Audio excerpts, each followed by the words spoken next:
이미 말씀드린 것처럼 이 골로새서는 사도 바울이 골로새에 있는 교회에 보낸 편지죠. 여러분, 편지를 쓸 때는 그 편지를 쓰게 된 분명한 이유가 있고 또 목적이 있게 마련이죠.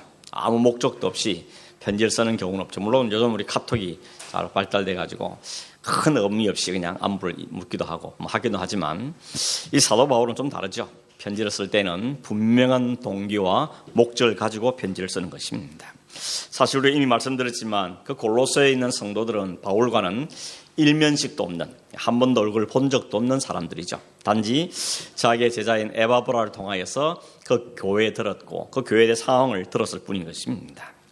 그런 그들에게 바울이 편지를 씁니다. 그것도 감옥 안에서 골로새에 있는 성도들에게 편지를 쓰는데 그 편지를 쓸 분명한 이유가 있었다는 것을 우리가 분명히 알 수 있는 것입니다. 그 이유 중에 하나가 뭔가 하면 바울의 그 심장이 참 너무 멋있습니다. 바울은 하나님의 교회에 대해서는 굉장한 뜨거운 열정을 가진 사람이다 하는 걸 알 수 있습니다. 비록 자신이 세운 교회는 아니지만 그들의 얼굴 한 번도 본 적은 없지만 그 교회 역시 예수 그리스도의 핏값으로 세우신 하나님의 교회라는 것을 바울은 안 것입니다. 그리고 그들은 역시 나와 같이 하나님의 그리스도의 핏값으로 세워진 하나님의 백성들이다 하는 걸 알고 있는 것입니다. 그렇기 때문에 그런 하나님 백성들이, 그런 교회가 어려움을 겪고 또 잘못된 가르침 때문에 혼란스러워한다는 소식을 듣고는 바울이 가만히 있을 수가 없는 것입니다. 이게 바울의 심정이시죠. 이걸 이렇게 설교를 준비하면서 오늘 우리 교회를 향한, 혹은 내가 교회를 향한 나의 태도는 어떤가 하는 점을 한번 생각해 보게 되었습니다. 여러분은 어떻습니까? 교회를 어떻게 생각하십니까? 내 교회만 말고요, 하나님의 교회에 대해서 우리는 어떤 마음을 갖고 있는가 하는 것입니다. 그러면서 너는 도대체 어떤 교회가 되길 바라느냐, 어떤 마음이 있느냐, 이런 질문을 스스로 해보게 됐는데 그 중에 하나는 이런 것이었습니다. 적어도 하나님의 교회가 함께 하나님의 나라를 향해서 가는 사람은 그 동지의식이 있으면 좋겠다 하는 생각이 들었습니다. 왜냐하면 우리 모두가 다 천성을 향해서 가는 나그네 길을 사는데, 나그네 길을 가는 데서는 이민생활을 해봐서 우리는 알지만 동력자가 참 중요하지 않습니까? 서로 격려해주고 함께 걸어주고 좀 앞에 가는 사람 당겨주고 좀 처지면 기다려주고, 이런 동지가 굉장히 중요한데 그런 동반자, 동력자가 있는 건 참 좋겠다. 이 교회가 그런 동력자 의식이 있으면 좋겠다 하는 생각이 강하게 들었습니다. 그러면서 차이가 있거든요. 어떤 사람은 좀 먼저 믿고 또 좀 더 앞서가는 사람이 있는가 하면 또 어떤 사람은 좀 뒤쳐져 가는 사람이 있고 좀 부족한 사람도 있기 마련입니다. 그러면 앞에 가는 사람이 당겨주고 좀 먼저 안 걸 나누어주고 가르쳐주고 그렇게 이끌어주고, 또 좀 뒤따라가는 사람은 좀 부끄럽긴 하지만 그래도 겸손한 마음으로 또 감사한 마음으로 배우고 도움을 받고, 그러면서 같이 보조를 맞춰가는, 그게 오늘날 우리가 바라는 하나님이 기뻐하신 교회의 모습이 아닐까. 나름대로 교회된 상을 다시 한번 생각하게 되어진 것입니다. 여러분, 조금 앞서가시거나 뒤처시는 분들을 좀 잘 지도해 주십시오. 기도도 해주고 격려도 해주고, 필요하면 같이 말씀을 나누어보자 하기도 하고 말씀 나누기도 하고, 그러면서 좀 당겨주시고, 좀 뒤처진 사람이 있다면 내가 누구를 통해 좀 배우면 좋을까, 누구의 도움을 받으면 좋을까 기도하는 마음으로 그런 사람을 붙이시길 기도하고, 그런 사람이 생기면 기꺼이 함께 하기를 원하고, 그래서 교회가 끌어주고 도움을 받고 또 도와주고 그러면서 함께 그 길을 걸어가는 그런 교회 공전 됐으면 좋겠다 하는 마음이, 이 바울의 이 편지를 보면서 그런 마음이 문득 마음에 들었습니다. 저와 여러분이 그런 교회로 세워져 가기를 간절히 바랍니다. 그렇게 함께 살아가는 교회 안에 어려움이 있더라는 겁니다. 아무 문제가 없고 어려움이 없어서 얼마나 좋겠습니까? 그러나 교회가 그렇지만 않습니다. 항상 교회는 유람선이 아니고 전투함이잖아요. 유람선 타보셨죠? 제가 저희 아버님 계시는 곳이 부산 영도인데, 영도에 가면 태종대라는 데 있습니다. 그 가면 유람선이 다니거든요. 유람선 보시면 그냥 신납니다. 그냥 아주 즐겁게 춤추고 노래 부르고 뭐 이러면서 놉니다. 근데 여러분, 전투함은 어떻습니까? 긴장감이 있고 박진감이 있죠. 무장하고, 그게 전투함인데 교회는 마냥 유람선 타고 가는 건 아니죠. 전투함 같습니다. 그래서 우리가 싸워야 될 대상이 있고 이겨야 될 문제가 있고 극복해야 될 문제가 있는 것이 교회의 현실인 것입니다. 그러니까 교회 혹시라도 문제가 좀 보이면 올 게 왔구나, 함께 싸워야 이기겠지, 그런 마음을 가져야 되지. 유람선 탄 사람처럼 무방비의 상태로 그렇게 살아가면 안 되는 것입니다. 지금 바울이 골로새 교회를 향하여서 그 교회 안에 침투되어 있는 세 가지 사상에 대해서 지적하고 권고하고 권면한다는 게 오늘 본문에 있는 말씀입니다. 첫째는 율법의 실천 문제고, 두 번째는 신비적인 체험에 대한 문제고, 세 번째는 금욕주에 대한 문제입니다. 그 세 가지를 오늘 저녁에 생각해 보겠는데, 첫째로 바울은 껍데기만 붙잡고 있는 율법주의에 대해서 주의를 주고 경고하고 있습니다. 16절, 17절을 다시 한번 보겠습니다. 그러므로 먹고 마시는 것과 절기나 초하루나 안식일을 이유로 누구든지 너희를 비판하지 못하게 하라. 이것들은 장래일의 그림자이나 몸은 그리스도의 것이니라. 바울이 골로새 성도들에게 먹고 마시는 문제, 그리고 절기 문제, 초하루 혹은 안식일, 이런 것들 갖고는 늘 비판하지 못하게 하는 것입니다. 이 비판하지 말라는 말은 그런 소리 귀를 기울이지 말라는 겁니다. 그런 소리 듣지를 말라는 것이죠. 그것 때문에 비난받을 일이 아니라는 것을 이야기하는 것입니다. 지금 골로새 교회에 들어와서 성도들을 혼란스럽게 만드는 잘못된 가르침 중에 대표적인 것이 바로 율법주의입니다. 여러분, 율법은 선한 거죠. 좋은 것입니다. 그런데 율법주의에 빠진 것이 그들의 문제였던 것입니다. 이건 비단 골로새 문제뿐만 아니고 당시 여러 초대 교회에 다 같이 있는 문제였습니다. 교회마다 이 율법주의자로부터 공격을 당하고 어려움을 겪고 있었던 것이 문제였습니다. 그것이 바로 먹고 마시는 문제, 혹은 절기나 초하루 같은 안식일 같은 이런 것들 가지고 그들을 공격했는데, 이 다 한마디로 뭡니까? 율법이죠. 율법을 강조한 것입니다.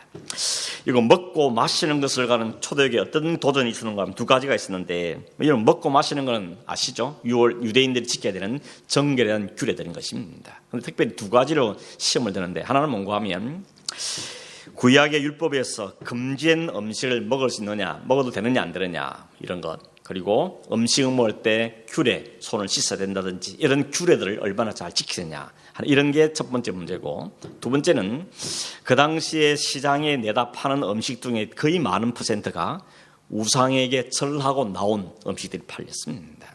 워낙 이방이 이 제사가 많았기 때문에 시장에 나온 좋은 고기들 이런 거 보면 대부분의 이방 제사에 사용되고 나온 고기들이 많았다는 겁니다. 그래서 그거 먹어도 되냐 안 되냐 이런 것 때문에 교회 안에 심각한 문제가 되게 됐던 것입니다. 거기에 대해서 예수님은 마태복음 7장에 보면 제자들 중에 몇 사람이 밖에 나간다 하면 손도 안 씻고 음식을 먹는 걸 보고는 율법주의자들이 시비를 걸죠. 어떻게 당신의 제자들은 손도 안 씻고 음식을 먹을 수 있냐, 어떻게 율법의 규례를 어기냐라고 시비를 걸었죠. 그런데 예수님이 뭐라고 했습니까? 모든 음식은 깨끗하다. 사람 입으로 들어가는 게 사람을 더럽게 하는 것이 아니고 사람 위에서 나오는 게 사람을 더럽히는 것이다. 그러므로 음식 자체가 더럽거나 정결하지 않고 먹다는 그것은 아니라는 것을 주님께서 말씀해 주셨습니다. 사도 바울도 그랬죠. 특별히 고린도 교회에 그런 문제가 생겼을 때, 우상에 바친 음식에 대해서 먹어야 되냐 말아야 되냐 시비가 막 붙었을 때 바울이 이렇게 정리를 하죠. 음식 자체는 문제가 있는 게 아니다는 것이죠. 그러므로 그 음식 먹는 것 별 문제가 아니라는 겁니다. 그러나 신앙이 약한 사람이 그걸 보고 어떻게 우상 앞에 자는 음식은 먹을 수 있어 라고 시험 들 것 같으면 그 형제를 위해서 삼가라는 것이죠. 그러므로 그게 신앙인의 태도다 하는 것을 이야기해 줬습니다. 그런데 초대교회는 여전히 구약의 율법들을 덜먹이면서 이 음식 먹냐 말아야 되냐 어떻게 먹느냐 이런 것 때문에 여전히 율법주의자들이 이 음식 문제를 가지고 신자들을 괴롭히고 있었던 것입니다. 이 초대교회 성도들이 아직까지 신앙이 좀 약한 사람들은 그 부분 때문에 많은 흔들림을 갖게 된 것입니다. 절기 문제도 마찬가지입니다. 여기 절기라는 것은 유대인들이 지키는 3대 절기가 있죠. 뭐 있습니까? 유월절, 오순절, 맥주절 이런 3대 절기가 있죠. 이런 3대 절기뿐만 아니라 뭐 나팔절, 수장절, 또 불임절 이런 절기 있는데 이런 절기를 꼭 지켜야 되고 어떻게 지켜야 되며 이걸 아주 생생하게 규례를 만들어 놓고 거기에서 매여 살았습니다. 그런데 초하루라는 건 뭔가 하면요, 매달 첫째 날, 매달 시작하는 날, 그 하루는 특별히 정결하게 마음을 먹고 나팔을 불어서 알리고 특별한 제문을 준비해서 제사를 드리고 이렇게 하는 것이 그들의 초하루의 규례들이었습니다. 이 절기들, 그 초하루의 행사들 이런 것을 하게 했던 이유는 뭡니까? 하나님께서 그 절기를 지키면서 뭐 하라는 겁니까? 하나님을 기억하고 하나님이 너희들 행하신 일들을 기억해내고, 그렇죠? 6월절을 통하여서 하나님이 어떻게 인도해 내셨는지, 그들이 광야에서 어떻게 지켰는지 그 하나님을 기억해내고, 그리고 그 초하루 매달 첫째 날마다 하나님이 함께 하심을 기억하며 하나님께 예배하고, 그게 본질이죠. 그게 핵심인 것입니다. 근데 율법주의자의 문제는 뭡니까? 알맹이는 싹 빠져버리고 껍데기만 갖고 이걸 어떻게 지키냐, 몇 시부터 지키냐, 무슨 음식을 먹어야 하는 그 껍데기만 갖고 열심히 하더라는 것입니다. 우리 수로 표현하면 예배의 본질은 다 없을 것이고 예배의 형식만 관심을 가진, 이런 걸 이야기하는 것이죠. 몇 시 예배 드리냐, 누가 기도를 하냐, 뭐 어떻게 하냐, 여기만 너무 관심들이 많고 그 안에 있는 진짜 하나님을 만나고 경험하고 하나님을 생각하고 하나님을 찬송하고 이런 데는 알맹이 빠져버린 것을 지금 이야기하고 있는 것이죠. 안식일도 마찬가지입니다. 율법자들이 안식일에 대해서 강조하는 게 예수님 뭐라고 했습니까? 사람이 안식일에 있는 게 아니고 안식일이 사람 위에 있는 것이다, 그렇게 말씀하시죠. 그러면서 안식일의 주인은 주님이라 그렇게 이야기합니다. 결국 안식일의 의미는 뭐였습니까? 천지를 창조하시고 우리를 구원하신 그 주님을, 하나님을 기억하고 안식일 주인으로 오실 그 주님을 묵상하면서 그 하나님 찬송을 예배하는 게 중심인데, 안식일이 무슨 요일이냐, 무슨 날이냐, 여기만 매여서 사는 것에 대해서 말씀했던 것이죠. 그래서 바울도 갈라디아 교회는 편지를 보내면서 이런 말을 했죠. 그리스도께서 우리로 자유케 하셨은즉 그런 걸 굳게 써서 다시는 종의 멍에를 매지 마라. 율법의 종이 되지 말라고 그러는 거죠. 우리가 그리스도 안에 자유를 주는데 그 자유를 팽개치고 다시 종의 맹해를 만드는 것은 얼마나 어리석은 것이냐라고 바울이 이미 이야기했던 것입니다. 그런데도 유대 율법자들은 그럼에도 불구하고 율법은 중요한 것이고 절기를 지켜야 되고 안식을 지켜야 되고 이런 걸 가지고 그들에게 의식과 형식을 가지고 초대교회 성도들을 미혹했던 것입니다. 그래서 바울이 그런 이야기하는 겁니다. 지금 구약의 절기라든지 혹은 안식이라든지 아니면 먹고 마시는 것, 이런 것 때문에 비난받지 말라는 것입니다. 이미 그것은 그리스도 안에서 다 이루어진 일이라는 것이죠. 그 이유를 17절에 말하는 것이죠. 17절에 뭐라 그랬습니까? 이것들은 다 장래의 그림자이나 몸은 그리스도의 것이다. 무슨 말입니까? 이편 말한 모든 것들, 이 모든 것은 다 그림자고 몸, 실체는 그리스도다, 이렇게 말하는 것입니다. 그러니까 무슨 이야기입니까? 율법주의자들이 그렇게 목숨처럼 내걸며 중요하게 했던 그 모든 문제들은 실체를 드러내기 위한 그림자였다는 것입니다. 그림자는 실체를 보여주는 것에 불과한 것이죠.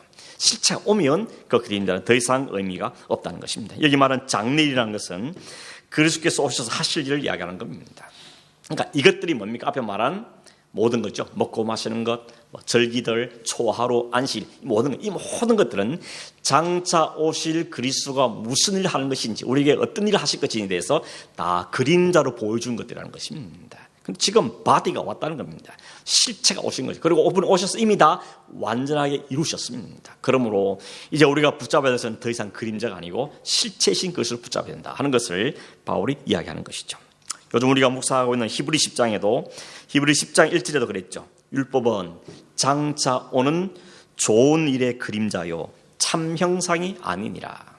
율법은 참 좋은 것을 가르치기 위해서 그 길로 안내하기 위해서 우리에게 주어진 것이라고 이야기하는 것입니다. 진짜는 그리스도다라고 말하는 것입니다.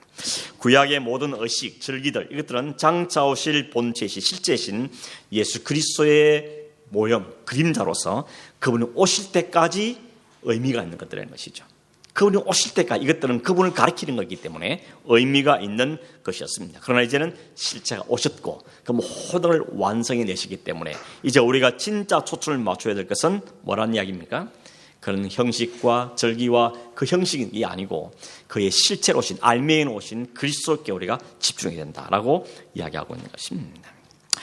오늘날도 여러분 골로새 교회 경우처럼 율법주의나 의식주의에 매달리는 그런 세력들이 있습니다. 그 중에 하나가 안식교 같은 것, 혹은 유대교 같은 데가 그렇죠. 안식교가 뭐라 그럽니까? 자신이 건강에 여준을 하겠어 구약의 율법을 지켜서 음식도 다 가려서 먹어야 되고 또 반드시 토요일 날 그날을 지켜서 구약의 그날을 지켜서 예배드려야 되고 이런 것을 주장하고 있는 것입니다. 이런 주장들이 바로 율법에 주어진 이유나 참된 목적은 상실해버리고 그 껍데기만 붙잡고 사는 것 같은 것이죠. 자칫하면 우리의 신앙생활도 그러게 싶습니다.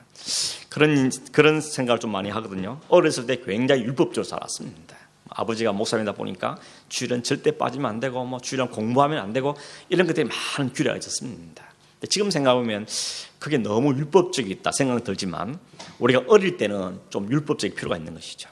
어릴 때 너무 은혜만 이야기하면 그 은혜를 소화를 못하기 때문에 그냥 방임하게 되는 가능성이 많은 것입니다. 그러나 성자하고 성숙되면 그 의미를 충분히 이해하게 되면 내가 기꺼이 이제는 누가 시켜서가 아니라 내가 내 하나님 앞에 믿음을 지키기 위해서 스스로 그 법들을 지켜가는 것이죠. 그게 성숙된 사람들의 모습이라는 것입니다. 몸이신 실체가이신 예수 그리스도가 오심으로 모든 일이 그 안에서 다 해결되어지기 때문에 이제 그 자체가 우리를 올가매는 멍해가 될 수 없다는 것입니다. 그런데도 율법주의자들은 여신이 그걸 굴레 씌워서 이걸 가지고 사람들을 위협하고 그 사람들을 얽어매는 예수 그리스도 믿어 좋다 이거지. 그러나 그것만이 아니고 우리가 붙잡고 있는 그 전통도 무시하면 안 된다. 이거 꼭 지켜야 된다. 꼭 지켜야 되는 정도가 아니고 그 안 지키면 구원에서 떨어질지 모른다. 이런 위협들을 가졌기 때문에 이 골로새 교회가 연약한 골로새 교회가 그것 때문에 마음에 심한 혼란을 겪고 있었던 것입니다. 그에 대해서 바울은 첫 번째로 분명히 그에 대해서 경고하고 있는 것입니다. 두 번째로 바울이 강력하게 경고하고 지적하는 건 뭔가 하면 신비한 체험을 주장하는 신비주의입니다. 그럼 당시에 참 묘하게 재밌게도 천사를 숭배하는 사람이 있었습니다. 천사 숭배자도 있었습니다. 이 사람들은 사실은 율법주의보다도 더 강력하게 성도들 미혹했습니다. 왜 그렇게 했습니까? 사람들이 신비한 것에 약하잖아요. 그렇죠? 신비한 것에 약한 것입니다. 자신들의 체험을 기준으로 골로새 교인들에게 천사 숭배를 요구했습니다. 마치 천사가 돼서 아주 그럴듯하게 이야기하면서 그 천사 숭배를 무시하면 마치 정죄를 받고 구원에서도 위협하는 것처럼 미혹하고 그들을 혼란스럽게 만들었던 것이죠. 오늘 18절 19절에 보면 그런 말이 있죠. 18절에 보시면 아무도 꾸며낸 겸손과 천사 숭배를 이유로 너희를 정죄하지 못하게 하라 그랬습니다. 너희를 비난하지 못하게 하라 그랬죠. 뭘로 인해서요? 꾸며낸 겸손과 천사 숭배. 이게 무슨 소리 같습니까? 이 사람들이 말하는 게 그럽니다. 우리 인간은 하나님을 직접 경배할 만한 자격이 못 된다는 겁니다. 그래서 우리는 겸손해야 된다는 것이죠. 그래서 그럼 우리를 위해서 천사들이 중보 역할을 하기 때문에 우리가 중간 매개체인 천사를 잘 숭배하고 잘 숭배라는 표현보다는 천사를 잘 존중하고 그 천사를 통하여서 하나님께 예배하는 게 유리하다, 유익하다라고 말하므로 천사 숭배를 은근히 조장하고 그들의 천사 숭배 사상을 고조시킵니다. 그러면서 우리는 천사를 보았고 천사가 가까이 하고 있고 천사를 통해서 하나님을 더 가까이 만난다라고 말하는 겁니다. 하나님을 부정하는 건 아닌데 천사를 통하여서 하나님 더 가까이가 있다는 말들에 사람들이 현혹을 받게 되는 것입니다. 그리고 여러분 사람들은 그렇게 말한 이유가 뭔지 여러분 사실은 뻔한 거죠. 그 겸손은 바울이 말하기가 꾸며낸 겸손이라는 것입니다. 진짜 겸손의 의미는 뭡니까? 하나님 앞에 내가 얼마나 죄인지를 깨닫고 스스로 낮아지는 게 겸손인데 이 사람들의 겸손이라는 것은 마치 하나님 앞에 낮아지는 것처럼 말하지만 사실은 뒤에 또 보니까 우리는 겸손하지만 그러나 천사를 만나서 하나님께 제대로 가고 이러면서 자신들을 높이는 것이죠. 겸손한 척하면 그래서 바울이 꾸며낸 겸손을 말하는 것입니다. 과장된 겸손, 위장된 겸손이라고 말하는 것이죠. 여러분 꾸며낸 겸손은 겸손이 뭡니까? 교만이라는 것입니다. 겸손한 척하는 거 조심해야 되죠. 진짜 겸손하십시오. 겸손한 척하지 말고 하나님에게 겸손하게 주십시오. 겸손한 방법은 뭘 같습니까? 하나님 앞에 자기 존재를 아는 것밖에 길이 없습니다. 하나님 앞에 자기 존재를 알면 할수록 누가 겸손하라고 말 못해도 안 해도 겸손해 줄 수밖에 없는 겁니다. 근데 이 사람들은 이 말 하면서 오히려 우리는 천사와 교제하고 있고 천사를 통해 하나님 더 가까이 간다고 말하면서 스스로 교만해 있는 것입니다. 근데 사람들이 왜 그게 넘어갑니까? 사람들이 신비한 체험을 자꾸 아주 대단하게 보는 성향이 있기 때문에 그렇습니다. 이게 타락한 본성입니다. 예나 지금이나 그렇죠. 초대교인 중에는 뿐 아니라 예나 지금이나 사람들은 신비적인 것에 굉장히 약합니다. 누가 병 고치는 은사가 있다 혹은 방언을 잘한다 예언하는 은사가 있다 그러면 그 앞에 가면 괜히 주눅이 들죠. 저 사람은 신앙이 좋은 사람. 나는 방언도 못하고 나는 예언은 무슨 예언 꿈도 개꿈만 꾸고 이러면서 스스로 막 주눅이 드는 것입니다. 제가 전도사 때 그런 일 있었어요. 우리 중고등부 수련회 하는데 소문난 전사님 한 분 계셔가지고 그분을 강사로 모셨습니다. 근데 듣자 하니 그분이 여러 은사가 있는데 그중에 투시의 은사가 있다는 겁니다. 2시 연사가 뭔지 아시죠? 속마음을 깨뜨려 보는 거야. 아하, 저 생각하고 앉았구만. 지금 예배드리는 앉아있는데 속에 보니까 엉뚱한 생각이 있구만. 이걸 다 안다는 거죠. 그 이야기를 듣고는 학생들이 그 소문을 듣고는 두려워하는 겁니다. 왜 그렇겠습니까? 다 지은 죄가 있으니까. 그 전사님 와가지고 팍 지적하면서 너 이 죄 있지? 어떡할까 막 마음이 졸여가지고 뭐 있었던 거죠. 근데 여러분 사실은 진짜 겁낸 사람 저였습니다. 전도사님 돼갖고 막 저가면 얼마나 쪽팔립니까, 그죠? 아이들이 얼마나 실망할 거예요. 전도사님 그 정도밖에 안 됐어요. 뭐 이러면서. 근데 그럴 줄 몰랐다고. 실망한다 그러면, 실망이야 그러면 어떻게 합니까? 그때 걱정이 된 마음이었던 것입니다. 여러분, 기독교 안에는 신비성이 있죠. 기독교는 신비가 없습니까?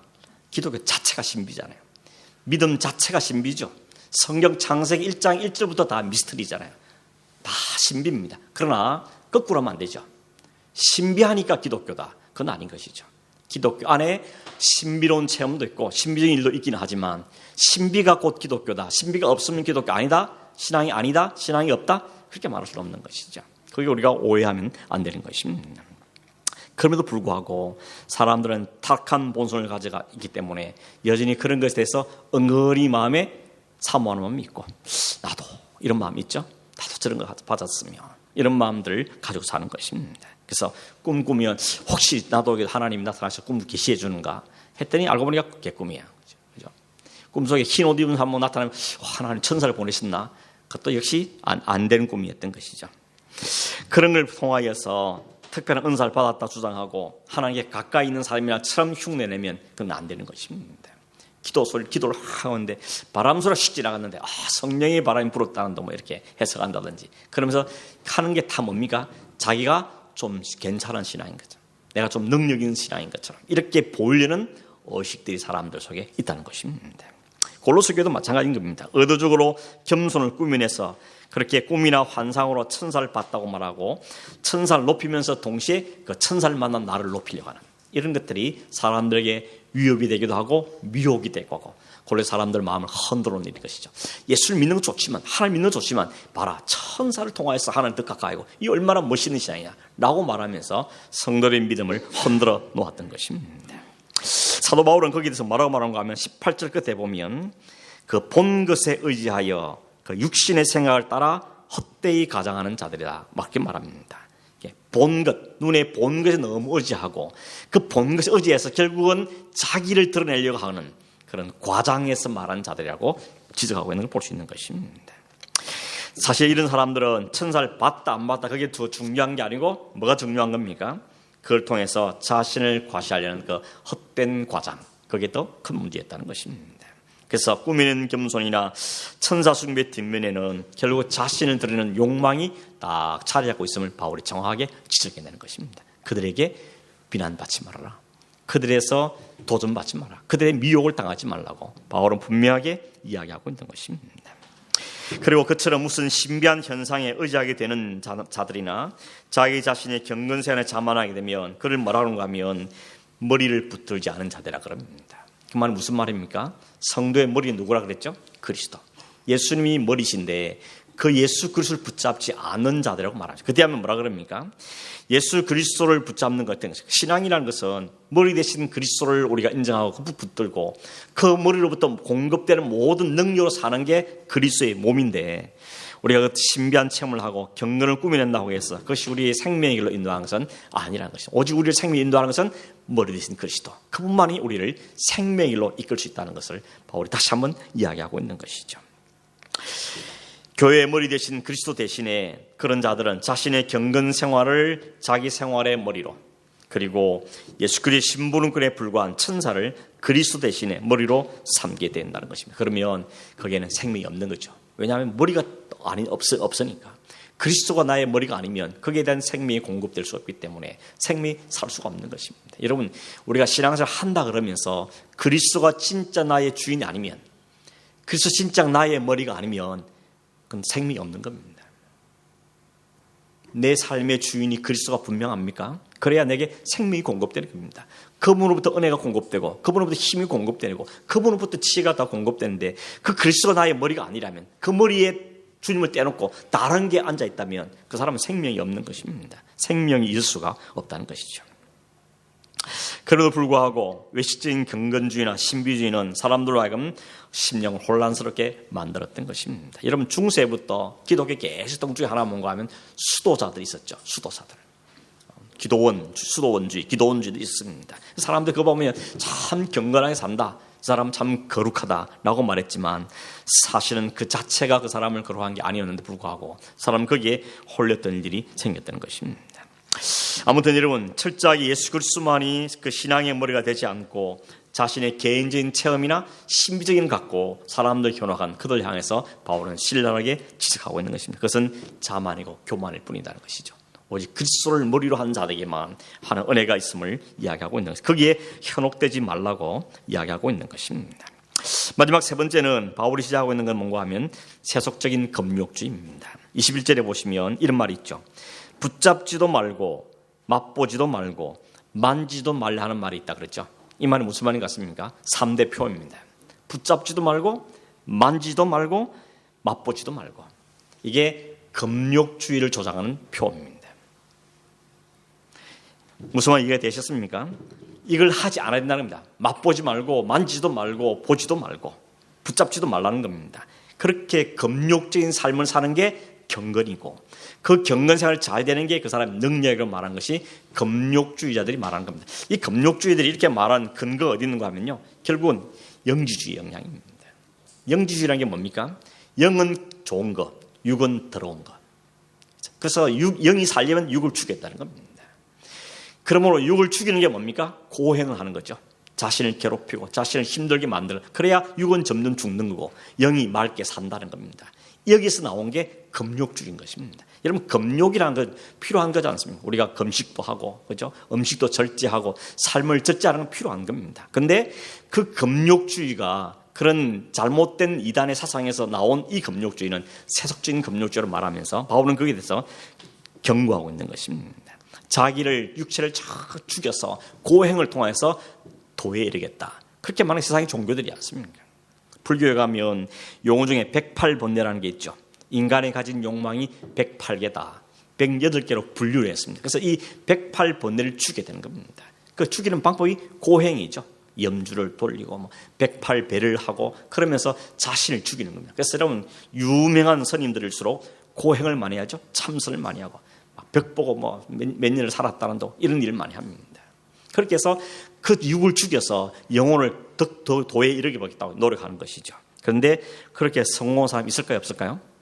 있을 수가 없습니다. 아무리 무소유를 주장하는 분이 있어도 무소유를 주장하는 게 뭡니까? 무소유를 함으로 내가 도에 이르겠다는 거죠. 그것도 인간의 욕망의 한 표현인 것입니다. 그래서 바울이 23절에 이렇게 말하죠. 이런 금욕주의자들의 시도는 몸을 괴롭게 하는 데는 도움이 될지 몰라도 육체로부터 자유로워질 수는 없다는 것입니다. 진짜 우리 육체로부터 자유하게 되는 것은 인간의 수행과 고행과 그 도덕적인 노력과 그걸 통해 되는 것이 아니라는 겁니다. 인간은 그럴 수 없다는 것이죠. 율법을 보여줬지 않습니까? 율법을 아무리 지킬 애를 써봐도 지킬 수 없는 게 인간이라는 것입니다. 인간은 육체의 것으로는 생명을 향해서 단 한 발자국도 나갈 수 없다는 것입니다. 인간이 보는 것, 인간이 체험하는 것, 인간이 실천하는 것, 인간이 만들어내는 것, 그 어떤 것도 우리 안에 쉬지 않고 터져 나오는 육신의 욕망을 막을 수는 없다는 것입니다. 이미 여러분 동호회 아시잖아요.